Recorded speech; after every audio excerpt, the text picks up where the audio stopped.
Welcome to Paranormal Perspective. I'm John Lorden, and joining me as always is... Christy Arnhart. This is the show where Christy does the research looking into a paranormal or paranormal adjacent topic. She makes her presentation here in front of a live stream audience, and we put the question to them, is this really paranormal or not? Now, I will take the counter argument to what she presents, trying to apply logic, maybe some quick little side internet searches, and trying to tilt them the other way. She's been on a bit of a streak this season, and let's see if that continues. Christy, what are we talking about today? Today, we're going to be discussing the transformation of Haitian man Clairvius Narcisse from normal human to zombie. To zombie. To A man zombie. becoming a An zombie. actual zombie. Did he become... I think that's paranormal in itself. Did he become a zombie? Yes or no? That sound fair for the question? I had by supernatural means. Oh, you wanted to even step it up. All right. Yes. Yeah, because there's two ways this can go. Really? Okay. Mm-hmm. Very curious to see where this goes. Let's take a look at it. Now, that's one of my moonflowers. It's a moonflower? Yes. I They don't know what only that bloom is. at night. Okay. They stay closed up all during the day. And just as the sun sets and it starts to get dark, they open up and they bloom for that one night and then they're gone. Just for one night? Yeah. Oh. They're just angelic. And I kid you not, they look like they glow in the dark. They're the most magical plant that I have ever dealt with. Wow. Well, I think this is a picture of one, but this one's yours, right? That's mine, yeah. Yeah. Yeah. Wow, that's amazing. I love them so much, so very much. And they have a lot to do with this story. Okay. Clairvius was born in January of 1922, and he lived until 1994. He was a Haitian man who claimed to have been turned into a zombie by a practitioner of Haitian voodoo. And he was forced to work as a zombie slave on a plantation in Haiti. Hmm. Now, zombies have a long history in Haitian folklore, and they generally, and I don't mean to speak for all Haitians, but it's generally believed that when you die, you can be raised and revived by a Bokor, which is a sorcerer, a Haitian voodoo sorcerer. The zombie's under the control of the Bokor, and he'll do whatever he's told to do. So he's basically a necromancer, Okay. brings them to life. Scary. Now, Narcisse, one day, he got really sick. On April 30th of 1962, he admitted himself to a hospital in Haiti and Deschapelles. I hope I pronounced it partially right. It might be De Chapelle, but I don't. See, I couldn't. I know Haitians kind of sounds French. I couldn't do it. I don't know. Can't do French either. I could be wrong. The hillbilly in me. So as he goes to the hospital, he's super tired. He's coughing up blood. He's got a high fever. They can't find out what's wrong with him. They see his symptoms. They can't find anything that matches those symptoms to connect it to. And as they tried to work on him and help him, finally, 3 days later, he just died. Okay. So they pronounced him dead. They put him in the morgue until it was time for him to be buried. And I think it was only like a day before they went ahead and buried them because, not everybody does all the embalming and the things that we do. Right. So the family buried Clairvius and they went on with their lives, unfortunately. Then in 1980, a man who identified himself as Clairvius shows up and introduces himself to his sister Angela. And she's like, what? He knows what his childhood name was. Looks like her brother. He tells her, I've been a zombie. I was a zombie on a plantation for years. I didn't die. You guys didn't bury me. A Bokor revived me, and here I am. Well, the family did not find that odd because this is a belief that they live by. And a lot of the people in town believed what he said too. He said that the Bokor came and took him to his plantation, the Bocor's plantation, where he had all these other zombies that would do all of the work for them. It was a sugar plantation. He said he was never able to break free of this guy's grasp. He never could get back to himself. It wasn't until the Bocor died that he was actually able to kind of come out from under this spell and get away. And that was 2 years. He had been working on that plantation for 2 years before the Bocor died. Are we sure this guy didn't take off from his family? Well, is it a possibility? It is a possibility, but people tend to say no, because it was 2 accredited American doctors who worked on him and cared for him. And they all pronounced him dead. So we're not dealing with a backwood hospital or something like that. This was a big hospital where people were being trained in the newest methods as much as they could. Okay. So people tend to say, well, they literally said he was dead. So we believe he was dead. Is this a picture of him when he was young? This picture here? No, that's just a Haitian zombie. Oh. There are other zombies. People get zombified. Gotcha. Yeah, the name on it, they actually named it after him. So I was just wondering if that... Oh, no. Scared. Now, he says that when the Bocor took him out of his coffin, that he was given a paste that he ingested. Now, they think the paste that he was given contained datura, which causes hallucinations. It affects your memory. It can kill you if it's given to you in too large of a dose. And I've actually I thought I had a picture of one of the seed pods, but I guess it didn't save the correct picture. Is it the seed guy? Pods?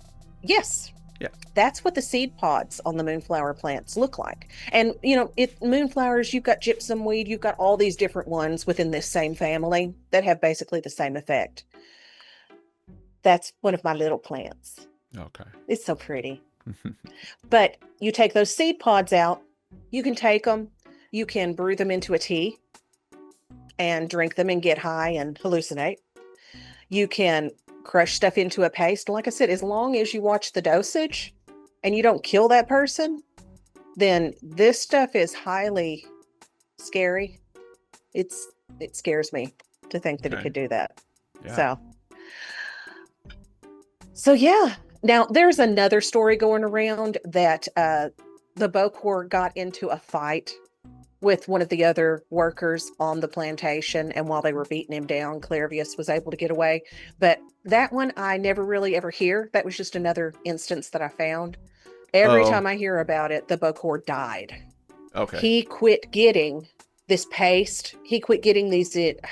It's not like he woke up a zombie and brains, and then no, it's nothing like that. They still eat, they still drink, but it's not like it was. They're basically walking corpses, and the Bocor will keep them under using these different chemicals and pastes. Yeah, but that, there's elements of this that sound exactly like trafficking, like labor trafficking, basically. Like I'm sure that you probably could. Yeah, they took this guy, they got him hooked on chemicals that they were giving him. And maybe those chemicals did affect his memory in some way. Maybe they didn't. Maybe he just liked being on them and stayed around for a while, to use them. I mean, thinking about cultures where, maybe you don't have access to narcotics as easily as someone in America might, that might seem like voodoo or magic to someone. It's like, wow, this guy took me away and he put something in my pipe and he had me smoke it. And then I went on this trip, like that would certainly seem spiritual, I think, to a lot of people in different cultures around this world. That's true. But yeah, there's aspects of this that they really sound like a form of trafficking him for labor, effectively. Well, I mean, he's working fields too, right? Yeah. Yeah. And this is around 1980? Is that right? No, he actually disappeared in 1962. He worked on the plantation for 2 years before he was able to escape, and he stayed away for 20 years because he believed that his brother was the one who had hired the Bocor. Clairvius was not the best guy when he was younger. Okay. He had already abandoned his children. He didn't take care of them, but they had a family inheritance that was coming up that he was going to get, and his brother didn't want him to get all of it. So Clairvius thinks that he paid the Bokor to poison him and take him away as labor. So he waited until his brother died, and once he did, he came back to the family and explained to them what had happened. Yeah. He Again, said even the that. sorcerer took out his soul. Yeah. I mean, there's certain aspects of this story that are just completely lining up with trafficking of some kind. It's really the element of, is there a death involved in this or not? And you say that we do have two accredited physicians. Is this guy one of them? Yes. No. Who is this guy? Well, some of the scientific community believe that they have at least figured out the mechanism for making people zombies. And this gentleman right here, his name is Wade Davis. Okay. He's the one who actually came and started studying this. He hypothesized that Narcisse had been administered a neurotoxin. Now, he thinks the neurotoxin was from pufferfish venom. Mm-hmm. He says that that's what rendered him helpless and seemingly dead. He's a graduate student in ethnobotany at Harvard University. He kind of knew what he was doing. Yeah. You know? Yeah. He didn't just come to Haiti and just look into this half-assed. He actually came with people to work with him, and they infiltrated the Bokor community and started working with them. And I want to say that he was able to do that because he understood the different things that they were using in their spells and concoctions. Each of the people that he brought with him, including himself, had different Bokors that they dealt with, and they got the zombie formula for making zombies from these people. Each one of them was a little bit different in how it was prepared. Some of them, they would involve weird things like, spider legs and toad's toes and things, because it's a spell. Yeah. But there were powdered chemical mixtures in every one of the recipes that stayed the same. One was the pufferfish toxin. The other was a toad toxin. And you used that the person's skin was abraded, and this was applied to their skin. So, and it has to be applied more than once. So they're actually in this person. It may not be anyone you know. It may be a stranger that passes you on the street a few times a week that bumps into you. You may not even realize it, and they've touched you with this stuff, and it's getting in through your skin, through your scratch or whatever you have wrong. But they induce a coma that mimics the appearance of death. Yeah. He said he was allowed, Narcisse, Clairvius, they allowed him to return to his house and appear to fall over, dead. So they take him to the hospital to have him checked out. They confirm he's That dead. just cements it with the family. And they're non-lethal doses. So yeah, after several days, they get their consciousness back. But Davis then hypothesized that Narcisse was dosed with datura. After his body started to recover from its compliant state, then they started giving him datura so that he would be pliable, so that he wouldn't remember where he was, but he would be physically capable of working the farm. The only problem with this is, yeah, nobody can recreate it. Really? Chemists, the pufferfish yes. thing is known. Like that's a fact. Yes. But using it in the way that they did in Haiti and getting this to affect people in the way it did, actually creating a zombie, they've never been able to do that. Oh, well, that would be the second component then. Yeah, the kind of control drug. Yeah, gotcha. Or supernatural means. Mm-hmm. Because these people are not just giving you toxins. It's a spell that they've put time, intent into. It has specific words that are spoken, specific things that are done.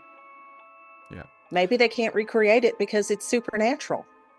And it takes the intent and the talent of the Bokor. Ray in Prague is saying Wes Craven made a movie about Wade Davis called Serpent Serpent and the Rainbow, which I had Yes. no idea about until Christy sent me the trailer for it earlier today, and it's definitely on my to watch list because it looks Oh yeah. pretty amazing. Yeah, I watched that as a kid. That definitely scarred me. Yeah, yeah. Okay, all right. Is that all of it? I've got one more paragraph here. Sure. No, no, it's just more of what I was saying. They've Okay. tried for years. They've tried the different recipes. They've tried everything else, and they can't recreate the same effects. They believe that this is how it was done, but they just can't seem to recreate it. And I think that's where the spiritual aspect comes into it. Well, all right. I've got a few things on the Okay. counter argument about this. First of all, as always, I appreciate that you were extremely fair with how you presented the information. You went for Wade's point of view and explained that super accurately. And Mhm. there's definitely a component of that is pretty easy to verify. We know about the pufferfish thing. It's kind of used in, stories and things like that. But I also Mhm. did a quick check on it. It's legit. Like, you can use that toxin and it can pass off the appearance of death. And then hours or sometimes days later, the person just comes out of it, springs Mhm. back. There's definitely a component of this that is trafficking. It's labor trafficking.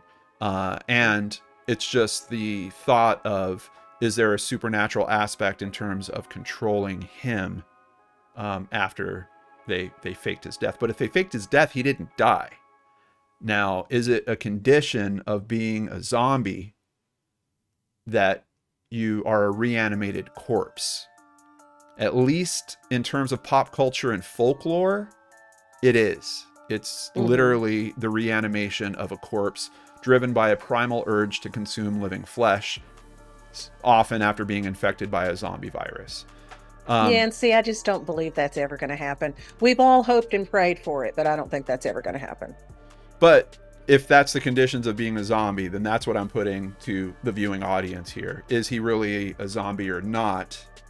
Um, Oh, that sucks. Because, yeah, see, I don't believe zombies were ever that's Hollywood. well, the question we were going to put, and we could change it. I haven't fired it off yet. Did he become a zombie by supernatural means? So let's take the term zombie out. Okay. Was he controlled? What you're meaning is zombie in terms of that he had no faculties. His brain wasn't all his to use effectively. Yes. Um,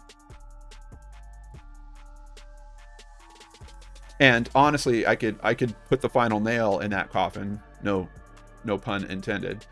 Is he dead? Well, he died in 1994. There we go. So if he was a zombie, he wouldn't have died, right? Right. Yeah. No, So he'd just okay. be dragging around like an arm and a leg by now. Yeah, exactly. He'd be crawling down the street. With his jaw. I had a zombie on Resident Evil the other night was chasing me, dragging it by its jaw because I'd shot its arms and legs off. I was like, come on, man. All right, we're putting the question to the live stream audience. Was he controlled by supernatural means? Yes or no? I think that is extremely fair for today's story. And I like that we worked it out. We're taking the zombie angle out. We might leave the zombie angle in the title because I get the use Well, of it in that way. But yeah, and that's traditionally, it's Hollywood that yeah, made it into something more. But it's like that with vampire legends too. They're not just exactly like they are in the movies. yeah. Vampires could walk around during the day, most of them. I also love this guy because he reminds me of my favorite slot machine in Vegas that I won $200 on last time I was there. The Little Shop of Horrors slot machine. It looks like it, don't it? Yeah, yeah. Although he looks like he's got some messed up teeth in this picture, but I do love this little Man, guy. those you don't want to grab a hold of those. I can tell you that. They hurt. Yeah. You have to be Oh yeah. careful. And see, there's another, if you take gypsum weed and you have to like take a pair of pliers to cut the seed pods off of that. Mm-hmm. But if you'll cut them off, take a knife and put an X into the bottom of it, Yeah. and then put it in a mason jar full of alcohol and let it set, it is the best antiseptic you can ever have. Ooh. Ooh. I mean, any kind of bug bite, stuff like that, you can put it on it. You're good to go. It's Home. horribly poisonous, so don't eat it. Oh, geez. Yeah. Home recipes from Christy Arnhart in the middle of the show. Southern Southern recipes. Southern recipes. All right. We are now ending the poll. And with 71%, we have a big no, Christy. Oh, man. No supernatural here. Although, I admit, from his perspective, I bet it was supernatural. Because he was being whacked out on drugs to be controlled. I'm almost and that's positive where of it. Raven's cultural background comes in. Of course, he believed that he was a zombie because that's what he had been brought up believing that they did to people. Right. Yeah, I'm pretty sure he was whacked out and being given stuff for that. Well, he was zombified. Yeah. Christy, you didn't win this episode, but you've been on a mad tear this year. Let's see if it continues in the next episode. If people have ideas for topics, where can they reach you? Well, you can email me at paranormalpurse, PERS, @gmail.com, or you can message me on X at Ghost of Christy. All right. Well, I really enjoyed today's topic. Thank you so much for doing the work on this. And thank you guys for joining us. Please join us again on the next episode. If it's paranormal or conspiracy, I don't know. We'll find out together, but we hope you'll be there. Until then, we'll see you on the other side. Gonna stay from the screen tonight. Sean and Christy, it was a fright. Paranormal vibes, we brought the light. And catch us again, it'll be alright. We'll see you soon, don't you fret.